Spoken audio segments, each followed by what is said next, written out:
வெட்கக்கேடான ஒரு அரசாங்கம். ஏன் இப்படி ஒரு மானக்கேடுமிக்க ஒரு அரசாங்கம்.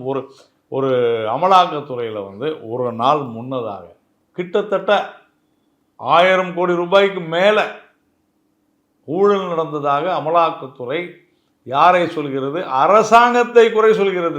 தமிழக அரசாங்கத்தை டாஸ்மாகில்.